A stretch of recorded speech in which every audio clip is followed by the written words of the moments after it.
Copyright-ის მეათე ნომრის პრეზენტაცია გაიმართა კულტურის სამინისტროში. პირველი ჟურნალი საავტორო უფლებების დაცვის სფეროში სამთვეში ერთხელ გამოდის და იგი საავტორო უფლებების კუთხით საზოგადოების ცნობიერების ამაღლებას ცდილობს. კულტურის მინისტრის განმარტებით საჭიროა ახალი რეგულაციები, რომელიც საავტორო უფლებების დაცვის სფეროში მონიტორინგს კიდევ უფრო გაამკაცრებს. უნდა მივიღოთ ძალიან აქტიური მონაწილეობა პირველ რიგში საკანონმდებლო ინიციატივების ჩამოყალიბებაში, არსებული კანონმდებლობის დახვეწაში და შემდეგ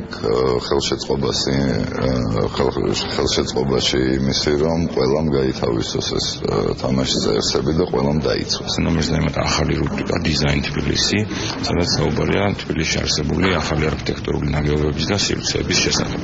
საბოლოო ჯამში ყველა ახალ ნომერს ემატება რაღაც ახალი რუბრიკა და იქ არის მსჯელობა ასევე პროფესიული, რომ ის პრობლემები, რომლებიც არსებობს, როგორ უნდა გადაიჭრას.